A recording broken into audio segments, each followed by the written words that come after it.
Hey guys, this is AB. Welcome back to AB Tech Tips. In today's video, we will be talking about which graphics card that you should be getting. Well, that fits your budget more or less. Anyways, I would just like to give you guys a quick reminder before we start off.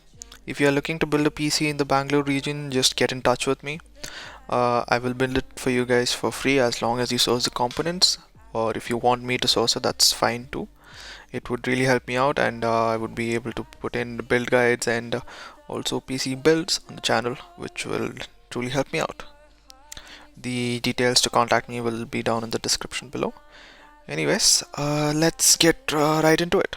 So, unless you're going for a used GPU, the under 10K market is really just comprised of a few 1050 Ti's and the GT 1030s.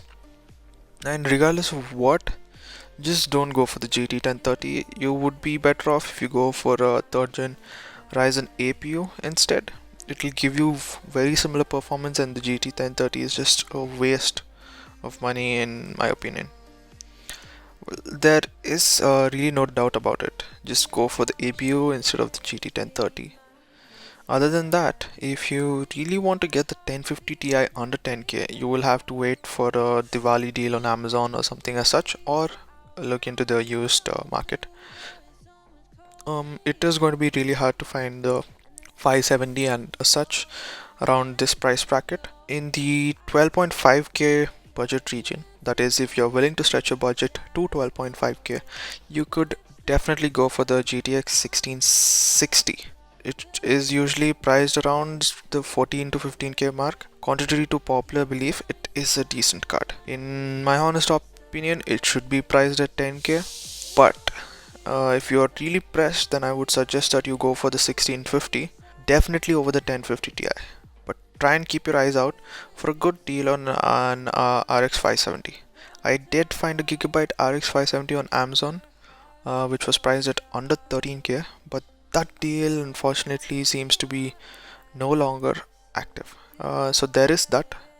I know that a lot of you guys would be looking to just get into PC gaming, and it would be really hard to stretch your budget beyond a certain range, and it is really unfortunate that for an acceptable standard in FPS 1080p 60 on medium to high settings, it is really hard to find something that is good bang for the buck, and to get such sheer performance you would have to pay so much higher than what you're willing to pay. I would definitely recommend that you try local markets such as the ones on SP Road or Nehru Place, or anything that's available in your town or city. The offline prices do tend to be lower than the online prices, so do check those out. Moving on, if you have a slightly higher budget of around 16,000, go for the GTX 1660. It offers similar performance to the RX 580 8GB version. Okay, if they are priced similar, go for either. For a 1080p card, you cannot go wrong with either one.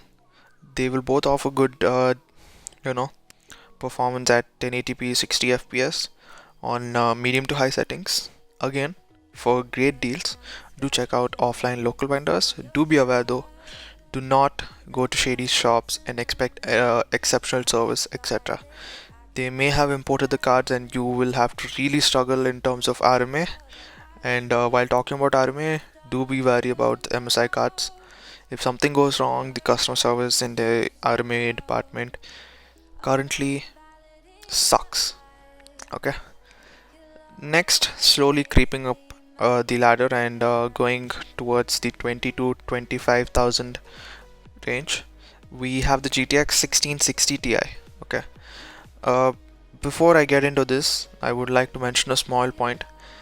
See, if you're trying to look at Asus cards, which are Asus Strix cards for the GTX 1660 or the 1050 Ti, just be wary, they are really overpriced, and for the extra 2 to 4,000 that you pay for an Asus card, you're not going to be gaining that much of performance. If you find a really good deal for the 1050 Ti or the GTX 1650 from Galax or Inno3D, just go for them. Do not be worried about 3 fan or 2 fan. The gain in performance is really minute, especially in the 1080p range. So let's get into the mid-range section, that is at 20 to 25,000. Yes, it is pretty steep. 20,000 is a lot, but that is what mid-range is defined as nowadays. So just a quick note though, the RTX 2060 from Asus, the Phoenix edition, is at a similar price point, but the card is going to run really hot, no doubt. In the long run, the 1660 Ti with better cooling solution would be a better option at this price point. Obviously, any card from Galax or Inno3D or any other brand would be offering better cooling than the RTX 2060 at this price point. So I would definitely suggest that you go for the 1660 Ti over the Phoenix edition if stability is what you're giving priority to. However, I did find RTX 2060 on MD computers from Colorful, which was priced at around 20 to 23,000. I will link it down in the description below, so do check it out. But be wary, I am not familiar with this brand. In other countries it does seem to be doing pretty good, so buy it, but be wary. Coming back to the 1660 Ti, any card would do, seriously. The difference between the performance of the Galax or the MSI card would be minimal if not negligible. I'll be posting a few good deals down in the description, so do check them out, and if you really are trying to go for a few, just go for them. These are pretty good cards, there's no doubt about it. And talking about the RX 580 at this price point though, try and stay away from them because the 1660 Ti for gaming do offer better frames over the RX 580 8GB version. Do be wary though, there are the super version of the 1660 and the Ti version of the 1650 coming out, which will be offering slightly better frames. There is marginal difference between the 1650 and the 1660. Okay, there is a pretty wide gap between the 1650 and the 1660, but from the 1660 to the 1660 Ti, you could go for either one. If 15 to 20 frames matter to you guys, go for the 1660 Ti if your budget allows it. Slowly going up the price ladder, we have the RTX 2060 and subsequent quads. Okay, so this is the lower high-end market. The 2060 is where it starts from. It slowly starts from 29,000, and again, just find the best card that meets your budget. Okay, if you want great service and cooling, go with the overpriced Asus Strix card or the Asus Dual card, but the Tufan Galax card also will do just fine.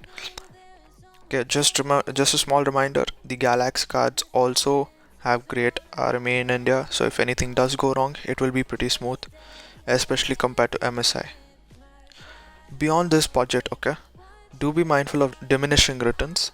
So don't overpay for something that you're not going to be really utilizing completely. But I digress. Okay, so going even higher, we have the RX 5700 cards. Okay, I really wanted to see the RX 5700 cards as a direct competitor to the RTX 2060, such as in the US, but they are priced close to the 2060 Super, and that is just sad. But let's hope that there are more stocks of these cards that do come into India and the prices slowly settle down and be more reasonable. If you find a 2060 Super priced similar to a 5700 custom card that is from a board partner, go for the 2060 Super. They offer slightly better, if not similar performance. So the 2060 Super over the 5700 would be my choice. Okay, 35k for a custom 5700 card from Sapphire is just overpaying, just throwing your cash away. On Prime ABGB, the MSI 5700 XT card is priced at 38.2k, and in this inflated environment, that actually seems acceptable. Though it must have actually been at around 35k if I have to be honest, but you gotta do what you gotta do, right? At 5k cheaper than the closest competing 2070 Super cards, this does make the 38.2k for the MSI card a compelling offer. Do be aware though, if you really have the budget, go for the Asus tough version of the 5700 XT at 39K. It's only 100 rupees more expensive than the MSI, and you will be getting greater customer service and a better cooling solution for the card as well. MSI really cheaped out on their cards. Do check out Gamers Nexus's video on the MSI 5700 series of cards to know more about why I'm saying that you should be wary about the MSI cards, especially the 5700 series. Well, if you really want ray tracing support, then you should consider the inflated prices of the 5700 XT2.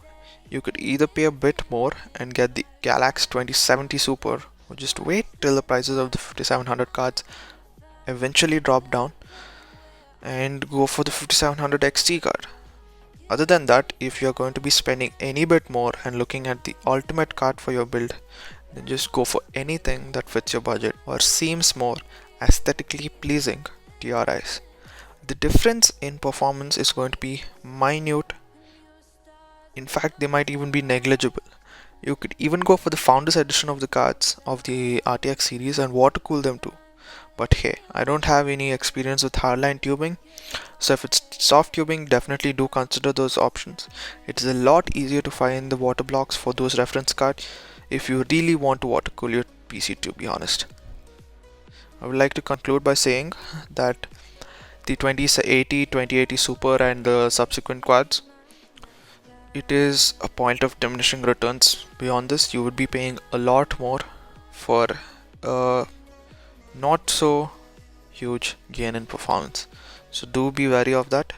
Unless you really want the best of the best, do not overpay for your card.